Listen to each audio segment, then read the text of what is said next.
الإمام الدكتور عبد القادر بن أحمد بن حبيب الإمام الحبيب المسلم الدكتور أبي عبد الله بن عبد القادر بن حبيب الأستاذنا أبي الميزان وعلي الدروس وخصوصا إلى مربي روحينا شيخنا أستاذنا حبيبنا الحبيب هدي بن علوي بن حسن القب ومن معه آباؤنا وأسلافنا وشيوخنا ورجال صالحون وإلى حضرة النبي محمد صلى الله عليه وسلم. الفاتحة. بسم الله الرحمن الرحيم.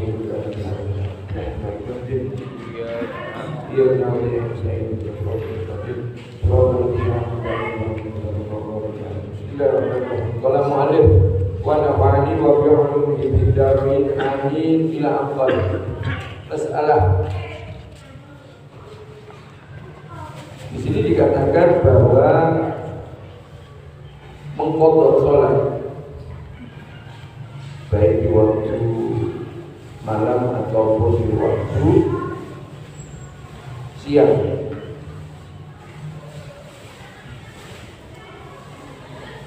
Jadi mengqadha salat itu disesuaikan dengan waktunya, maksudnya begini, bukan berarti ketika kita meninggalkan salat jangan sampai kita meninggalkan salat dengan sengaja, meninggalkan salat tanpa sengaja gitu. Misalnya taruhlah waktu zuhur, bukan berarti kita harus mengqadhanya di waktu zuhur yang akan datang, enggak. Ketika kita ingat, yaitu waktunya. Nanti di terakhirnya ada. Karena baginda Nabi Muhammad SAW katakan seperti itu. Kapan waktu qadha salat? Ketika ingat. Jadi contoh itu terjadi pada pribadi saya. Sebenarnya ini satu kesalahan yang seharusnya tidak dilakukan. Apa? Menunda salat, bukan meninggalkan, menunda. Yang saya khawatirkan begini, ketika kita menunda, kalau masih punya umur enak, tapi kalau sudah tidak ada umur, khawatirnya dihukumi tarikh sholat, meninggalkan sholat bahaya. Satu ketika saya mendapatkan satu undangan di daerah Ngawi yang sangat dalam. Saya dijemput badal maghrib awal. Nah, kemudian saya berencana nanti sholat isya ketika nyampe. Dan wallahu a'lam, ketika saya nyampe itu sudah ada aktivitas. Sampai akhirnya pulang lagi ke rumah, itu saya nggak ingat kalau saya itu belum sholat isya. Ingatnya ketika, mohon maaf, saya nyuci baju jam 9 kalau tidak jam 10. Jadi nyuci baju itu pikiran saya tiba-tiba ingat, oh berangkat ke Ngawi, aktivitas ini sampai pulang lah, Allah saya belum sholat isya ternyata tadi malam. Nah, kejadian seperti itu mohon maaf saya garis bawahi yang tidak disengaja. Maka waktu isya bagi saya pada saat itu, karena sudah di luar sholat, maka hukumnya saya qadha itu, ganti. Kapan waktunya? Ya saat itu saya sholat. Ingat itu. Nah ini kejadian yang seperti itu kapan ingat? Yaitu waktunya. Ketika ingat yaitu waktu sholat isya. Bagi saya. Tapi ketika berbeda lagi, ketika mungkin ya saat balik itu taruh umur 17, kemudian umur 30 Allah berikan taufik, Allah berikan hidayah, Allah berikan rahmat. Ingat kembali kepada Allah. Saya dari balik ini belum pernah sholat. Ya dihitung mulai balik umur 17 sampai 30, hitung-hitungan gampang ini.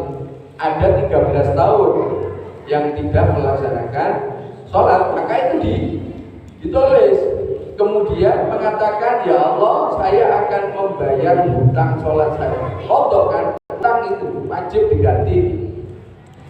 Nah, ketika terjadi permasalahan seperti ini, maka waktu kapanpun boleh untuk mengganti atau mengqadha sholat tersebut. Jadi waktu dulu yang mohon maaf belum sempat melaksanakan sholat, ya.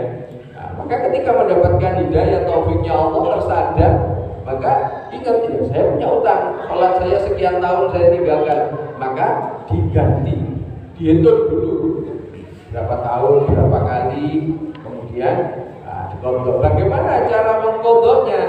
Nah begini, ketika dikatakan dijelaskan oleh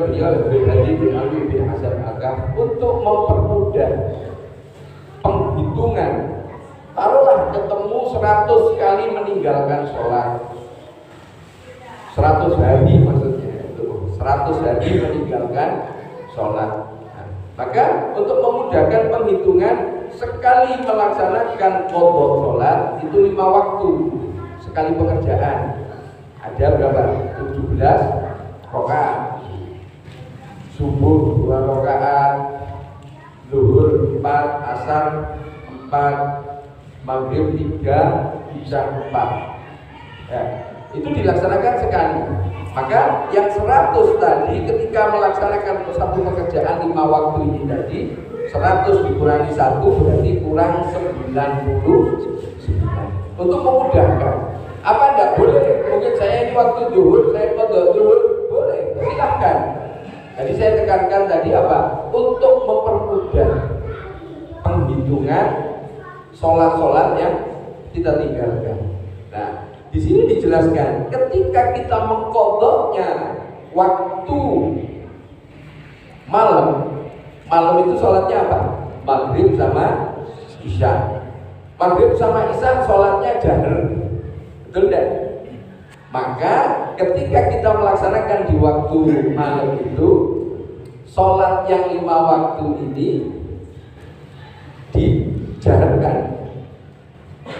Dan ketika kita melaksanakan di waktu siang apa? Zuhur sama asar. Sholatnya hukumnya apa? Sir.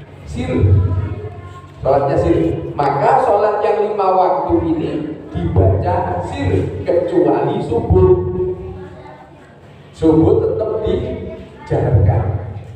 Mengqadha di waktu siang, sholat maghrib, sholat isya, hukumnya tetap membaca sir.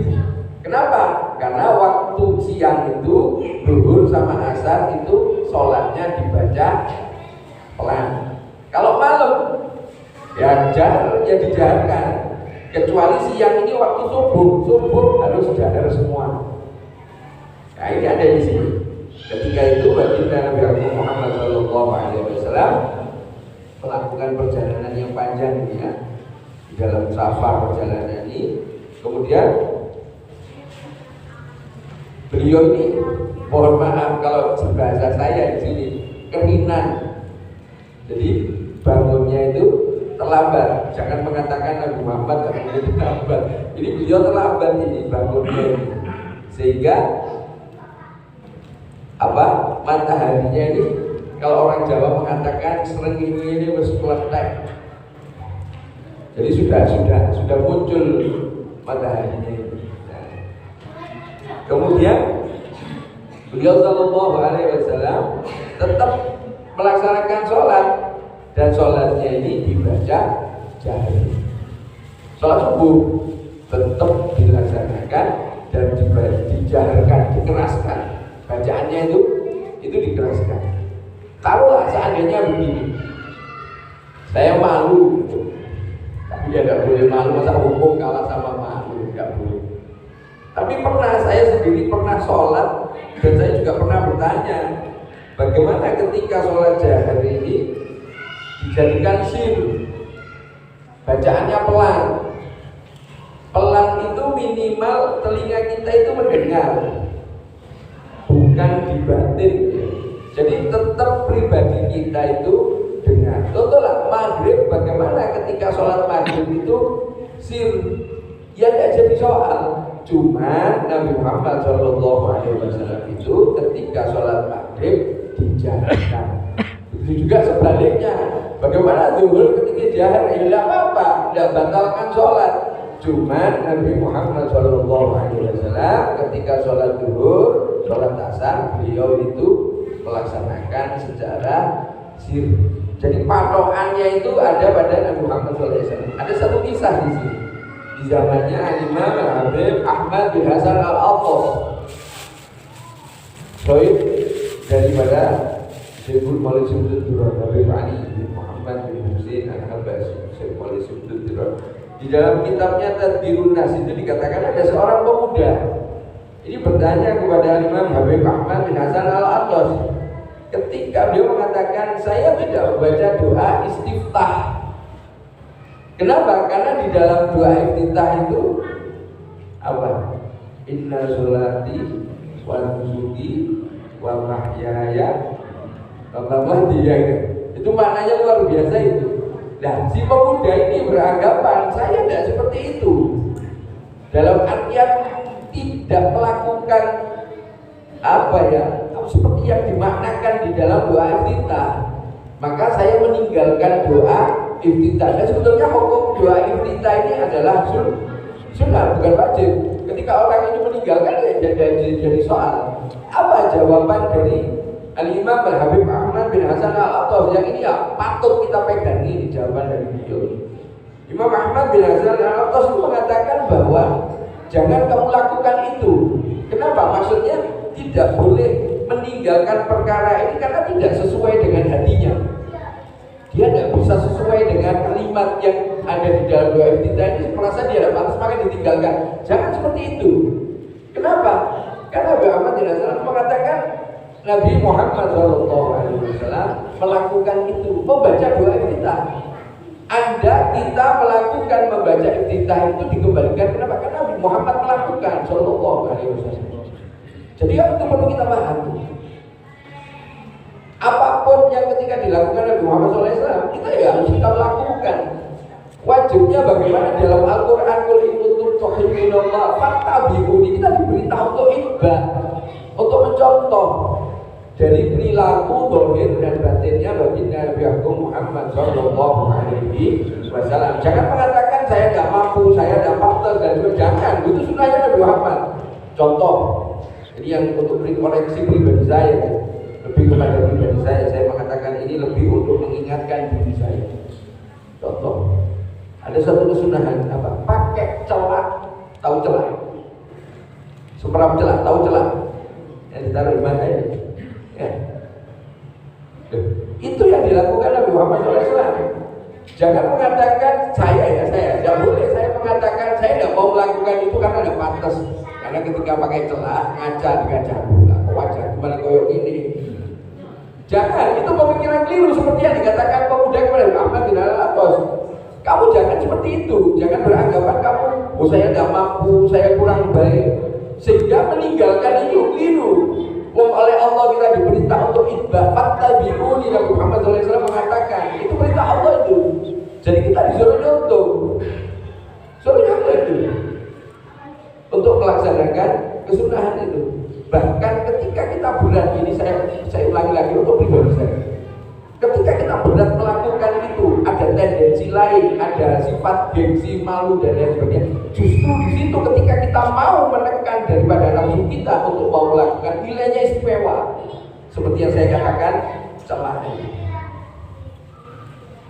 Contoh pakai baju seperti ini, banyak orang yang mengatakan, apa kita pakai begini? Oh, kita di Indonesia kok macam-macam alasannya. Jangan lakukan seperti itu. Kenapa? Nabi Muhammad melakukan, selesai perkara. Mau lakukan, tidak mau, ya sudah. Tapi saran daripada Ibnu Ahmad dan Al-Attas, kamu jangan seperti itu. Lakukan karena Nabi Muhammad SAW melakukan seperti itu. Banyak dari kesunahan Nabi Muhammad SAW. Bahkan dari semua aspek kehidupan kita itu diajarkan Nabi Muhammad SAW. Dalam sholat saja banyak, seperti tadi doa iftitah. Jangan ditinggalkan. Lakukan. Ada doa iftitah yang panjang, ada doa iftitah yang pendek. Lakukan. Jadi kesunahan-kesunahan itu lakukan. Jangan sampai nafsu kita menghalangi daripada kita untuk itba Rasulullah Sallallahu Alaihi Wasallam. Jangan seperti itu.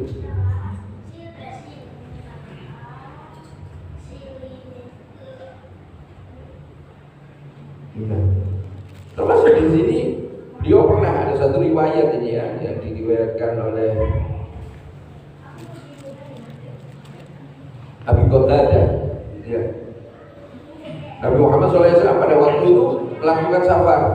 Kemudian di waktu malam beliau berpesan untuk menjaga daripada sholat beliau, sholat kami. Jadi mengatakan sholat kami. Maksudnya apa? Ketika waktunya sholat dibangunkan. Tapi ternyata Ketika itu semuanya tertidur. Yang bangun pertama adalah baginda Nabi Agung Muhammad SAW, dan pada waktu itu sudah mataharinya sudah naik. Kemudian beliau SAW memerintahkan sahabat untuk apa? Berjalan dulu, naik ke tunggangannya masing-masing. Kemudian berjalan, setelah itu berhenti, turun untuk melaksanakan sholat subuh. Dan itu dilakukan seperti beliau biasa melakukan sholat subuh. Di sini dikatakan apa? Dikiaskan bahwa sholat seperti biasa berarti sholat subuhnya jahar, meskipun waktunya mohon maaf siang. Di sini dikatakan sudah menyinari tubuh. Jadi kurang lebih berapa ya? Sudah lebih dari waktu, maksudnya sudah masuk waktu duha. Ya, sudah masuk waktu duha. Beliau masih melaksanakan sholat subuh dan seperti biasa. Berarti sholatnya juga dijaharkan. Jadi tidak ada ketika kita terlewat waktu terus kita mengatakan kalau lupa berarti ketika ingat yaitu waktu sholat kita. Kalau di luar sholat ya potong karena kita sudah di luar waktu sholat. Contoh, karena satu kesibukan, karena satu aktivitas sehingga kita lupa, lepas waktu zuhur ingatnya waktu asar. Saya tadi belum sholat zuhur, lupa. Maka di waktu ingat itu waktu zuhur bagi kita, bukan orang lain ya. Karena kita yang lupa. Masuk waktu asar, ingat, oh belum sholat zuhur, maka itulah waktu zuhur kita, maka sholat. Hukumnya ya potong, sudah lewat kok. Dosa, ya bisa jadi dosa karena kita lalai di situ. Bisa jadi kita dosa. Jangan mengatakan udah dosa, jangan. Anggap saja sudah kita lalai itu memang. Ya, seperti yang saya lakukan, saya menunda itu, dan itu masya Allah luar biasa. Jadi hati-hati betul. Yang dikhawatirkan kalau kita masih punya umur, ketika menunda sholat, masih punya umur, kita masih bisa kodok ganti. Tapi kalau udah punya umur, kita menunda, nanti aja, bahaya di situ. Betul-betul bahaya. Khususnya pentingnya bagi pribadi saya. Karena apa? Kita nyawa dan yang tahu kapan malaikat Israel akan datang. Nah, perlu kita koreksi pribadi kita, khususnya perkara sholat, betul-betul kita jaga. Kalau kita punya tanggungan, kalau ingat, ya dihitung. Kalau ketemu sudah jumlahnya, maka kita niatkan kepada Allah, ya Allah saya akan bayar apa? Tunggakan, tanggungan atau utang sholat saya akan saya kodok, tapi saya cicil, saya kredit satu. Maksud satu ini lebih kepada hitungan satu hari, 5 waktu dikerjakan dalam satu waktu. Subuh, zuhur, asar, maghrib bisa kita lakukan pada saat itu. Daripada nanti besok, wah bahaya. Maksudnya besok ini kalau di alam akhirat tidak ada waktu untuk sholat. Kehitungannya bahaya. Dan yang terpenting, dalam artian terpenting di sini, karena Allah ketika mempertontonkan daripada sholat kita, aktivitas kehidupan kita. Ketika sholat kita baik, maka semua aktivitas yang lain oleh Allah dianggap baik. Saya ulang lagi, ketika sholat kita dipertontonkan kepada kita dan dianggap oleh Allah baik, maka semua aktivitas kita oleh Allah dianggap baik. Maka prioritaskan sholat. Terlebih lagi untuk menjadikan kesempurnaan sholat kita, lakukan secara berjamaah. Lebih utamakan lagi ketika bisa dilaksanakan di masjid istimewa itu. Kita tahu kekurangan kita, yakin sudah. Pribadi kita itu tahu, kemampuan pengetahuan kita tentang sholat, pribadi kita itu tahu. Kalau kita sadar kita banyak kekurangan di dalam sholat, maka usahakan, saya ulangi lagi, usahakan jangan sampai meninggalkan sholat secara berjamaah. Lebih kepada pengingat kepada pribadi saya. Kenapa? Mumpung masih ada waktu. Mumpung masih ada waktu. Insya Allah. Tapi ini jangan dijadikan tolak ukur. Insya Allah. Ketika kita menjaga sholat kita dalam artian betul-betul perhatian kepada perkara sholat, maka perkara aktivitas lainnya, aktivitas kehidupan kita oleh Allah akan tertata rapi. Tapi jangan dikaitkan ini ya. Karena orang kadang akhirnya sholatnya, kita melaksanakan sholat biar rezeki kita mudah, lancar, banyak. Kalau kita mohon maaf perhatian kepada sholat, insya Allah aktivitas lain kita, kehidupan kita ini akan tertata dengan rapi. Kenapa? Karena kita menjaga perhatian, fokus, khusyuk perkara sholat. Allah tidak akan tinggal di sana. Allah tidak akan tinggal di sana. Ketika kita mengindahkan, memperhatikan apa yang diwajibkan, yang diwajibkan oleh Allah, maka Allah juga akan memperhatikan kita. Jatah kita di dunia insya Allah sudah ditentukan oleh Allah. Tapi kita punya apa? Satu kemampuan yang Allah berikan. Allah tidak akan berubah nasib suatu kaum ketika kaum itu tidak berubah.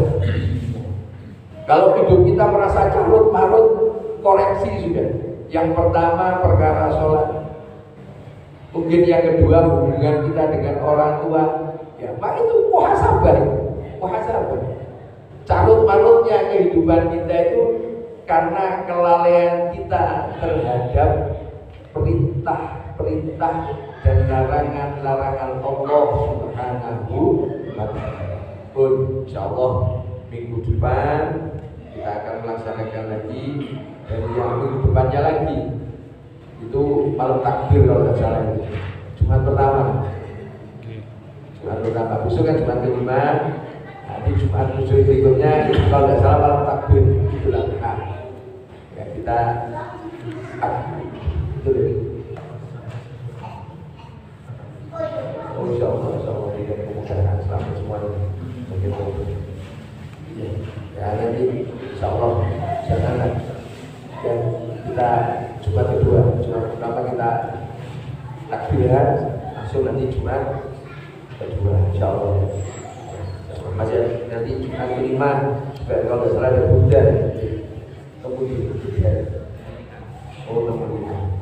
semoga semuanya tidak banyak kesulitan Allah bisa menghadapi dan kita dipilih oleh Allah, diberikan kepahaman, sebaik-baiknya pemahaman tentang agama Allah dan kasihnya Allah bagi Nabi Agung Muhammad sallallahu alaihi wasallam. Insyaallah amin. Ya liman minna la tahdiqis sirrana wa afina wa'fu anna wa kullana haitsu kunna ya rabbi ya aliman hal ilaika wajhatu amal farun alaina bil iqbal wa kullana musriqil bal ya rabbi ya rabbal arbab abdul fakir qalaba atawaqad badal asbab mustarikan badamama ya wasi'an judi juda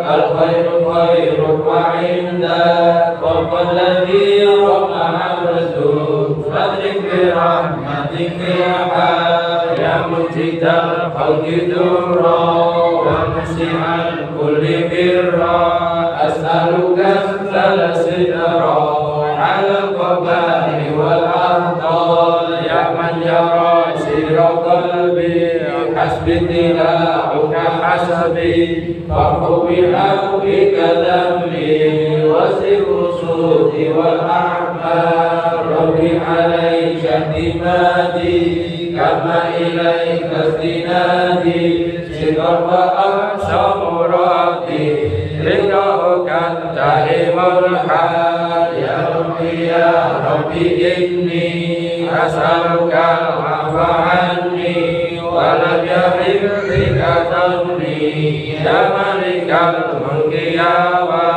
lashku ilaika wa abdi min بجبن بوحدك وسوء الفعل وترك وشهد البر والقال وحب الدنيا ذميمة بكل خير حكيمة بها البلايا مقيمة وحشوها أخذت أزرقا يا مرحم نفس القوية عن السبيل السوية الحد ربك علي وقصدها التأولها يا رب قصدك لمسني وبالأمان سبلني وفي الحدود كمسني وقيدتني بالأسباب قد استعنتك ربي على مداوة قلبي وحل عقدة كربي فانظر إلى الغني ينجى يا ربي يا خير كافي واهلل علينا العوافي وليس شخص مخافي عليك تبصر والجرحى يا ربي عبدت ببابي يا شعري مع عذابي ويبتتي لثوابي وغيث رحمتك حقا وقد أتاك بأسري وبانكسار وفقري واجب بيسرك عسري بمد جودك والإمداد ومن عليه بتوبة تغسله من كل حوبة واعصمه من شر أوبة لكل ما عنه قد حال فأنت مولى الموالي المنفرد بالكمال وبالعلا والتعالي على تعذر بالأحسان جدك وفضلك وبرك يرجى وفتشك وفهرك يخشى وذكرك وشكرك لازم حمدك والإجلال يا ربي أنت نصيري ولقني كل خيري واجعل جنانك مسيري واهدم الإيمان الآجال وصلي في كل حالة على مسير الضلالة من كلمته زالة محمد هدي الدار والحمد لله شكرا على نعم منه تسرا نحمد سرا وجهرا وبالهدايا والأبصار يا أرحم الراحمين يا أرحم الراحمين يا أرحم الراحمين فرج على المسلمين يا أرحم الراحمين يا أرحم الراحمين يا أرحم الراحمين فرج على المسلمين يا أرحم الراحمين يا أرحم الراحمين يا أرحم الراحمين فرج على المسلمين يا ربنا اعترفنا بأننا احترفنا وأننا أسرفنا على الأرض أشرفنا فتب علينا توبة تغسل لكل حوبة واستر لنا العورات وآمن الروعات واغفر لوالدينا ربي ومولودنا والآل والإخوان وسائر الخلان وكل ذي محبة أو جيرة أو صحبة والمسلمين أجمع آمين ربي اسمع فضلا